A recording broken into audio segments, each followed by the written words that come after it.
할렐루야. 반갑습니다. 옆 사람하고 인사하겠습니다. 한 주간도 승리하셨습니까? 또 한 번 인사합니다. 당신 안에는 예수님이 계십니다. 아멘. 귀한 날, 귀한 주일, 오늘 예수 그 이름의 비밀 6번째, 교회의 명의자, 사도행전 3장 말씀 가지고 함께 은혜 나누겠습니다.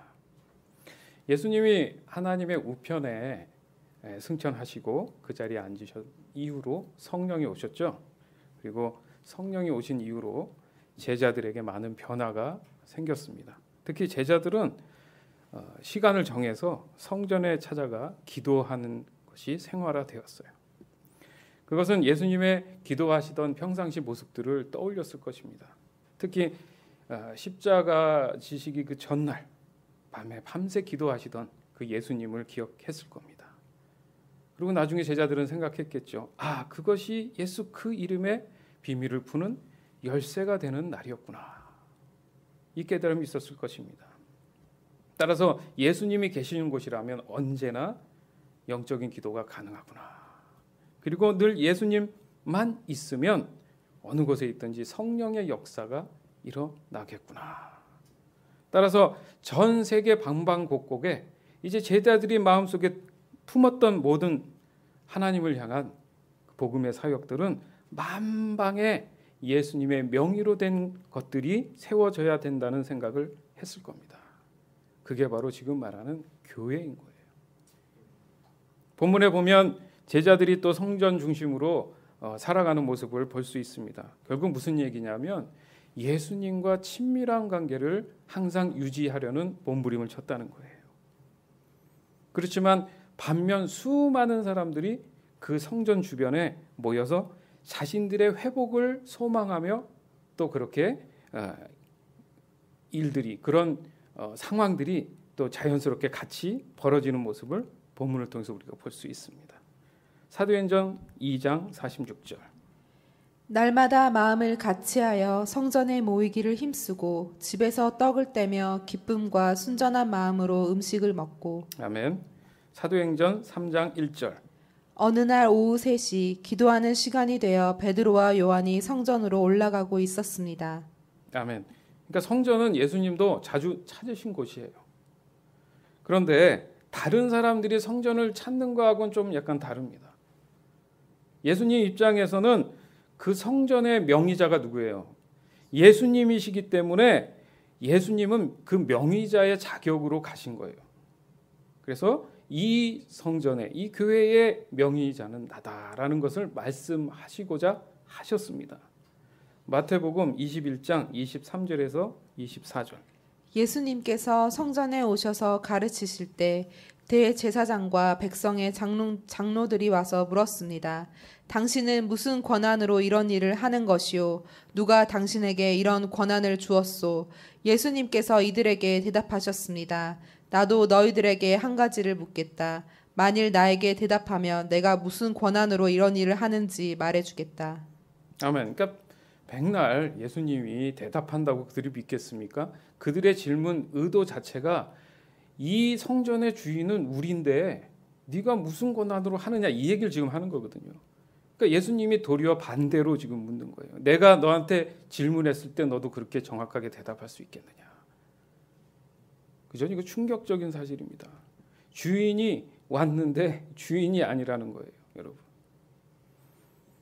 그러니까 예수 그 이름에 바로 그 교회의 명의자는 바로 그 주인은 예수님이시란 사실이에요. 그러니까 명의가 예수님인 그 교회의 주인은 예수님이다.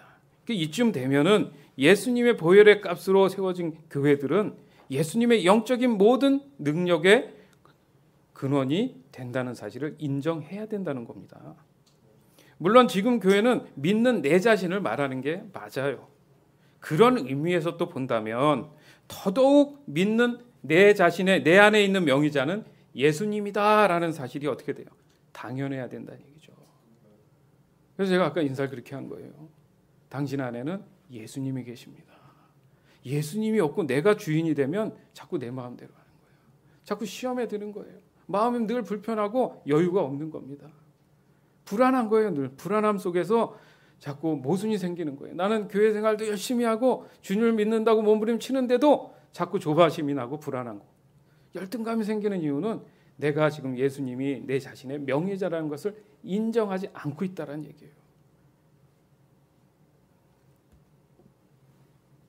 교회는 내 자신이 철저히 예수님이 주인이라는 사실을 인정하면서 시작되는 거예요. 자, 예를 들자면 믿는 사람의 모임이 교회의 연합체인 이 예수 섬김 교회를 예를 들어봅시다.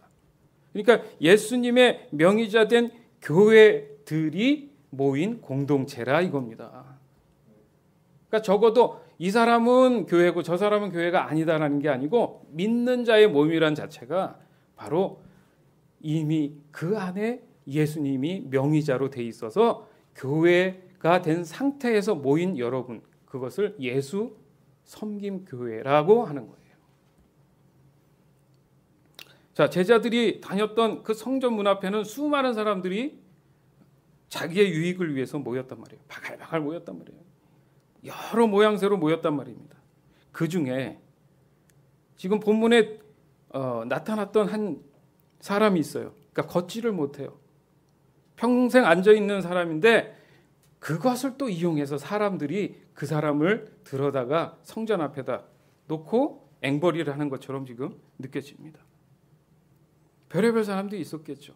또 그날도 여전히 그 자리에 앉아서 구걸을 하고 있었어요.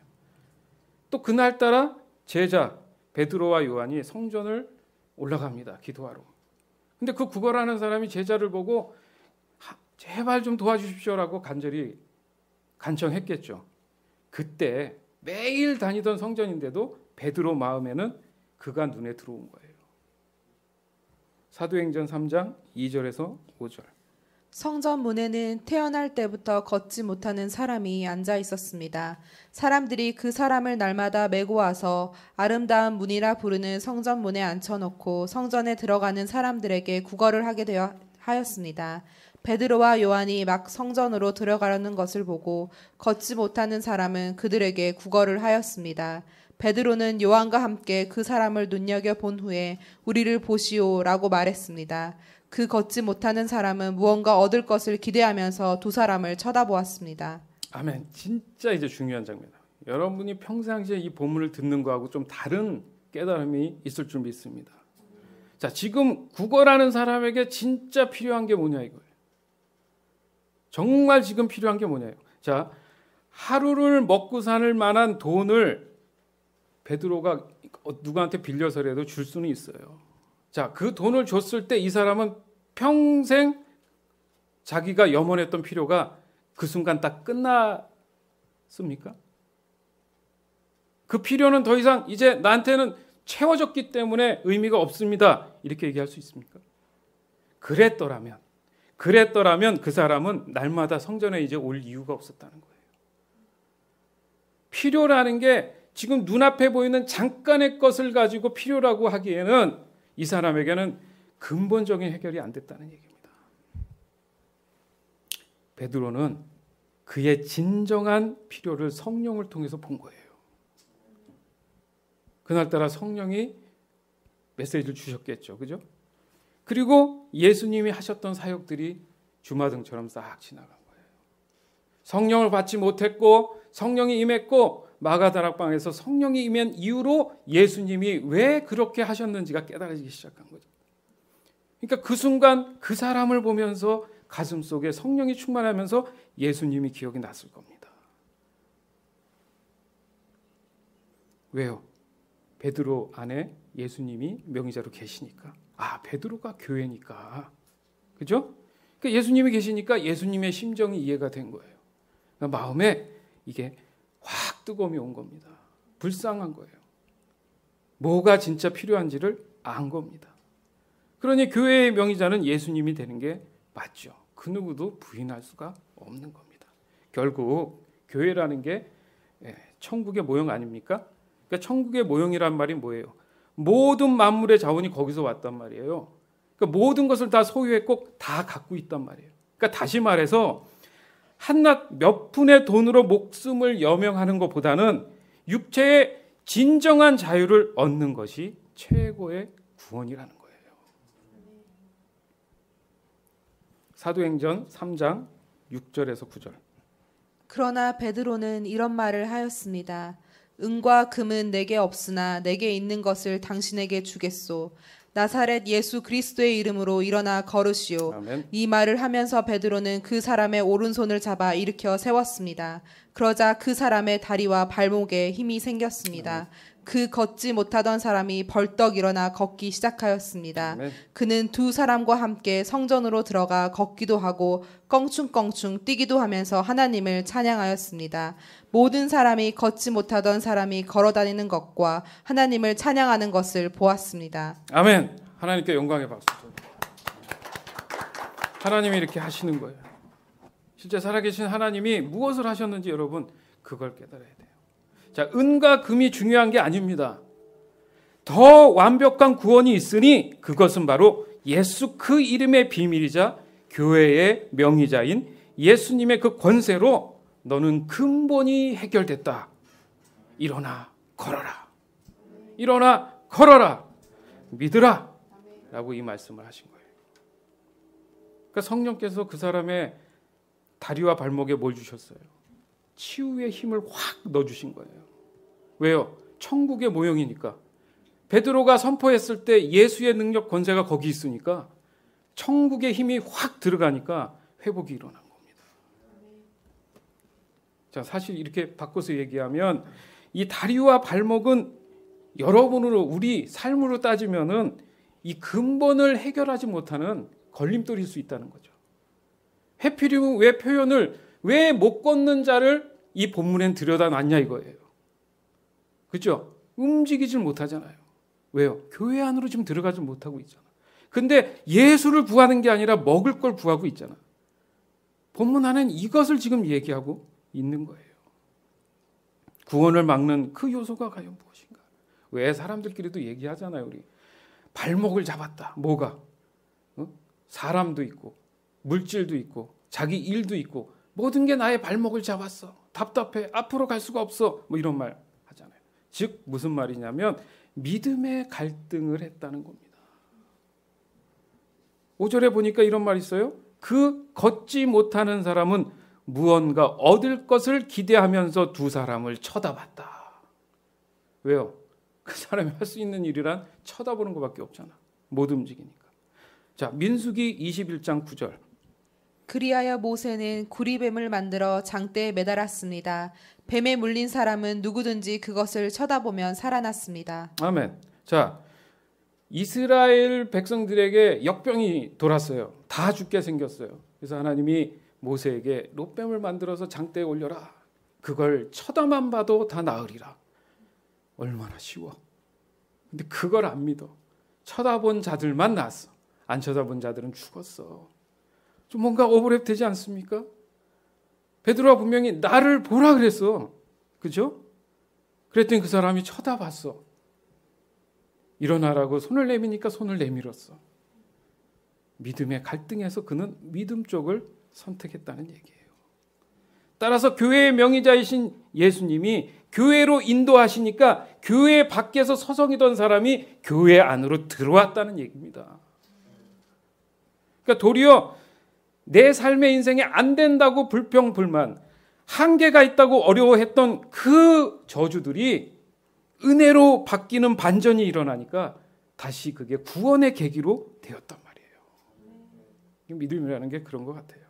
즉 구원을 받지 못한 저주받은 사람이 예수 그 이름의 명의자를 만나니까 교회가 됐다는 겁니다. 아멘. 교회가 됐다는 말이에요.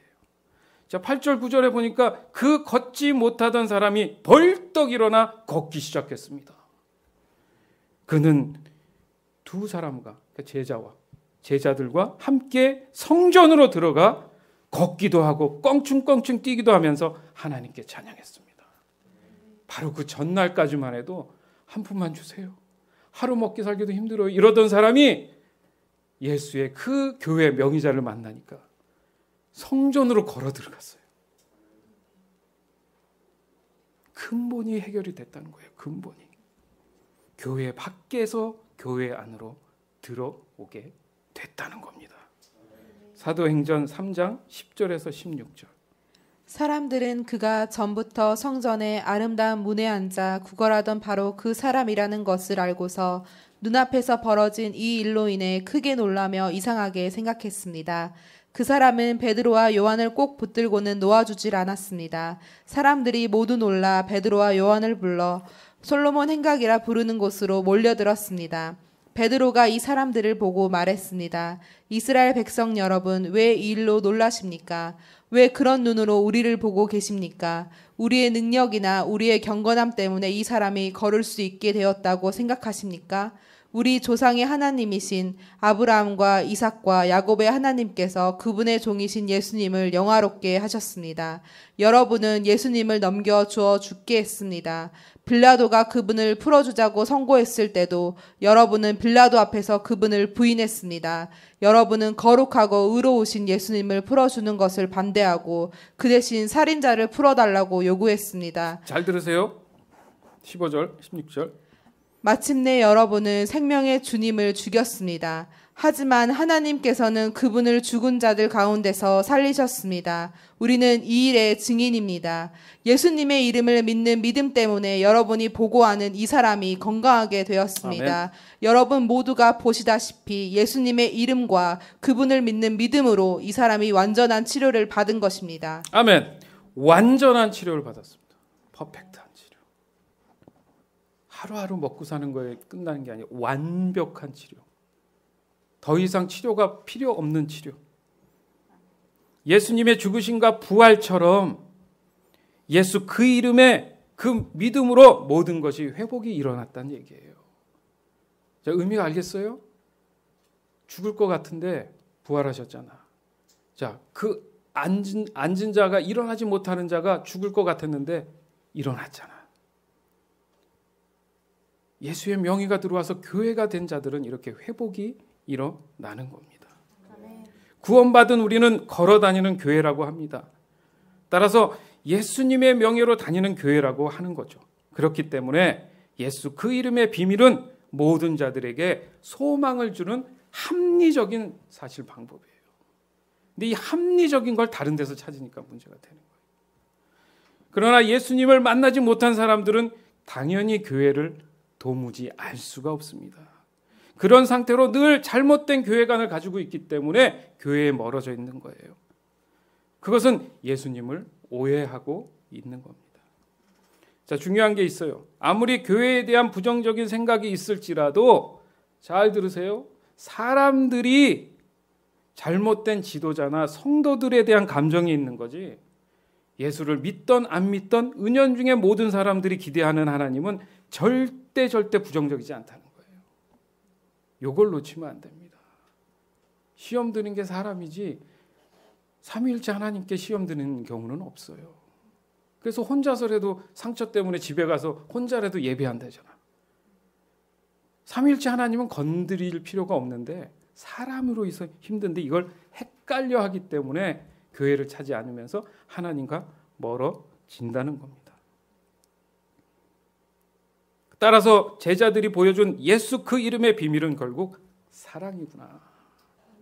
뭐에 가능케 했을까? 베드로는 어떤 마음, 예수의 어떤 명의의 영역 안에 성품 안에서 그 앉은 자를 봤을까 생각했을 때 사랑이었어요. 사랑의 눈으로 보니까 그 사람이 가장 근본적인 문제가 뭔지가 알게 됐더라는 거예요. 여러분 사랑하면 다 보이잖아. 뭐가 필요한지. 그 마음을 갖고 그를 봤던 겁니다. 그리고 전지전능하신 하나님, 곧 예수 그리스도의 이름으로 어떤 근본적인 문제도 이렇게 믿으니까 완벽하게 해결됐다는 거예요. 사랑이 전제된 권세는 완벽하게 해결된다. 이 말씀입니다. 사람들은 교회의 명의자가 예수님이라는 사실을 이제 마음속에 이미 인정하고 살아가고 있어요. 사실 솔직합시다. 그런데 때로는 아니라고, 굳이 아니라고, 속으로는 맞다고 인정하면서도 아니라고 부정하고 싶어하는 것이 사람이라는 걸 우리 솔직히 인정해야 돼요. 맞죠? 솔직히 그게 답이야 사실. 하나님을 거부하거나 없다고 하지는 않아요 사실. 마음속에 있어. 왜? 급하고 힘들면 God 하잖아요. God. 미국 사람들이 지저스 하잖아요. 그렇지 않아요? 있단 말이야. 근데 굳이 없다고 얘기하고 싶은 거야. 그러나 이 병자의 삶을 곰곰이 보면 그렇습니다. 성전 앞에서 무엇을 했던 간에 기대감이라는 게 있었단 말이에요. 뭔가 내가 얻을 수 있을까? 그렇게 보니까 적어도 교회는 사람들에게 소망을 주는 곳이구나. 먹을 걸 주던 뭐 하든 교회 주변에 있으면 소망을 주는 곳이구나. 이런 생각이 들었다는 거죠. 그러나 교회의 실질적인 명의자가 바뀌면서 교회는 조롱과 원망과 분노의 대상으로 전락해버렸다는 거예요. 그렇기 때문에 우선적으로 믿는 사람들이라면 이 사실을 인식하고 오늘 본문 말씀 있듯이 회개함으로 예수님이 교회의 명의자인 사실을 인정해야 된다는 겁니다. 자, 이제 본문 말씀 다시 들을 텐데 마음의 귀를 좀 열어서 들으시기 바라요. 사도행전 3장 17절에서 26절. 형제 여러분, 저는 여러분들이 여러분의 지도자들처럼 예수님이 어떤 분이신지 잘 알지 못하여 이런 일을 행했다는 것을 압니다. 하지만 하나님께서는 모든 예언자들을 통해 그리스도께서 고난을 당하실 것이라고 미리 말씀하셨던 것을 이렇게 이루셨습니다. 그러므로 여러분은 회개하고 하나님께로 돌아오십시오. 그리하면 여러분의 죄는 씻음 받을 것입니다. 주님께서 주시는 새로운 때가 올 것입니다. 또 주님께서 여러분을 위해 미리 정하신 그리스도 예수를 보내주실 것입니다. 아멘. 예수님은 하나님께서 오래전부터 그의 거룩한 예언자들을 통해 약속하신 대로 모든 것을 원래의 모습대로 회복시킬 때까지 하늘에 머물러 계셔야만 합니다. 모세가 전에 이런 말을 하였습니다. 너희 주 하나님께서 너희 형제들 중에서 나와 같은 예언자 한 사람을 세우실 것이다. 너희는 무엇이든 그분이 하시는 말씀에 귀를 기울여야 한다. 누구든지 그분의 말을 듣지 않는 사람은 하나님의 백성 가운데서 끊어질 것이다. 사무엘을 비롯해서 그의 뒤를 이어 하나님의 말씀을 전한 모든 예언자들이 이 시대에 대해 예언하였습니다. 여러분은 예언자들의 후손들이며 하나님께서 여러분의 조상과 맺으신 언약의 후손들입니다. 하나님께서는 아브라함에게 이런 말씀을 하셨습니다. 내 자손으로 말미암아 땅에 있는 모든 민족이 복을 받을 것이다. 하나님께서 하나님의 종을 세우셔서 여러분 한 사람 한 사람을 악한 길에서 돌이키게 하시고 복을 주시려고 그분을 먼저 여러분에게 보내셨습니다. 아멘. 그분이 누굽니까? 예수 그리스도예요. 여러분 안에는 교회의 명의 되시는 예수님이 계신 줄 믿습니다. 아멘. 사랑하는 여러분은 교회 지금 밖에 있습니까? 안에 있습니까? 몸이 안에 있다고 해서 교회 안에 있는 게 절대 아닙니다. 여러분 안에 누가 계셔야 교회 안에 있는 거예요? 예수님이 계셔야 교회 안에 있는 겁니다. 따라서 교회는 예수님의 이름으로 설립된 천국의 모형임을 인정합시다. 교회는 예수 그 이름의 비밀의 열쇠임을 인정합시다. 교회는 믿는 나 자신이며 내 안에는 예수님이 계심을 인정합시다. 끝으로 교회의 실질적인 명의자는 예수 그리스도이심을 인정합시다. 이제 여러분의 삶은 풍성합니다. 풍성해야 합니다. 왜냐하면 여러분 안에 이제 예수 그 이름의 비밀이 계시기 때문이에요. 그래서 여러분이 진정한 교회인 줄 믿습니다. 이 시간 그런 여러분을 진심으로 주 안에서 사랑합니다. 은과 금은 내게 없으나 나에게 있는 사랑을 여러분에게 줍니다. 곧 나사렛 예수 그리스도의 이름으로 무엇이든 행하십시오. 새롭게 하나님이 일하실 것입니다. 아멘. 지금은 우리 주 예수 그리스도의 은혜와 하나님의 극진하신 사랑과 성령의 교통하심이 사랑하는 성도들 머리 위에 이제로부터 영원토록 함께 있을지어다. 아멘. 이 시간 간절히 기도하길 원합니다. 여러분 안에 예수님이 계십니다. 살아계신 그 예수님에게 여러분 고백하세요. 예수님 사랑합니다. 내가 예수님이 나의 명의자 되심을 이제 더 확실히 알았습니다. 주님을 인정합니다. 아버지, 주님 그 주님을 따라서 내 모든 삶의 모든 어떤 부분도 완벽하게 구원받을 줄 믿습니다. 이렇게 사랑의 믿음의 고백을 하시길 바랍니다. 기도합니다. 주님 아버지 감사합니다. 주께서 아버지 하나님의 귀한 말씀을 통해서 내 안에 명의자로 계신 예수님을 내가 다시 한번 그렇지 못하고 잊어버렸다면 오늘 본문은 회개하라고 합니다. 돌이켜 회개하면 모든 것을 치유하고 회복해 주신다고 하셨습니다. 아버지 더 낮아집니다. 주님 우리는 겸손이 아니라 교만하지 않도록 이제 몸부림치기를 원합니다. 주님 나를 더 보게 해주시옵소서. 나는 교회 밖에 있었으니까 교회 안에 있었습니다. 주님을 배제하고 주님을 버린 상태에서는 교회가 될 수 없음을 깨달았습니다. 아버지 이 시간 용서하여 주시옵소서. 눈앞에 교회는 있었지만 밖에서